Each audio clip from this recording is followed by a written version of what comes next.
I want a show of hands. How many of you were surprised about the outcome? Raise your hand. Okay, almost all of you. You were surprised. I cried. I was. Why would you cry? Because I was so sure that Mitt Romney would win. I thought his ticket was perfect, and I thought his message was resonating with people, that they were prepared to vote for him. The polls, at least for the channels that some of us in this room were probably watching, the polls seem to overwhelmingly suggest that he was probably going to win. This election is really about saving America. And I get real emotional about that, because I look at what we've done with this country and I see that it's going totally in the wrong direction. And I looked at Romney and Ryan and I thought, yes, we have somebody who's accomplished in business, somebody who's going to get out there and really make a difference. And Ryan, with his financial background and the budget and all that, I thought, man. It was not a good day for the Republican Party. What are you willing to change? I think the platform needs to be reevaluated. The thing that he keeps bringing back up is where are the blacks and where are the Latinos? And the women. And the women. And the you're young voters. And you're right. The danger is that it's getting to a bidding war. I think it's more important to stand by our ideals and our views and to share those. And if they have currency, we'll get them. And if they don't, then perhaps we should do some. Our message is just not inclusive. It just isn't. It's suburban. It's white suburbia. That suggests that you have to package your values in different ways, and then that takes away from them as sort of universal values. And I think that, we're talking about the candidates. Okay, that's great, but that's the end of the process. You have to get out there and sell the message, sell the values, sell the principles.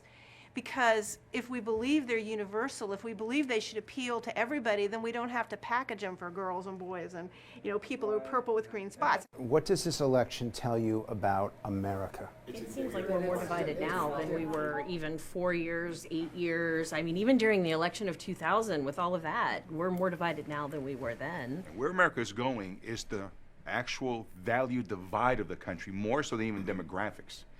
You have, these are hard words, but I believe you have a socialist agenda. There's people here that believe I don't have to work. How many of you think that the Obama administration represents socialism here in America? Raise your hands. Virtually every one of you regards this administration as being socialist. Why? Well, when you want to take money from the people that are creating the jobs and making money and giving it back to people that aren't working, that's socialism. I don't like the term socialism. It's a very strong term. I think socialism itself is very different than what we are. I think what we have now and under the Obama administration, a lot of other administrations, is a lot of socialist elements, but I don't like the term socialism. It further increases the divide, and we're doing nothing to help bring things back together when we use those terms. With Obamacare, if that's not socialist, I don't know how else you would describe an element of our government taking over. 1/6. 1/6 of our, it will take over more than just our health care. It will take over us as people. And the Democrats have done a great job, again, of packaging and using the terminology. Bill Clinton went around, and the speech he was giving was, we're all in this together, or you're out on your own.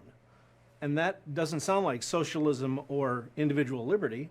That sounds, who can disagree with, gee, we're all in this together, that's wonderful.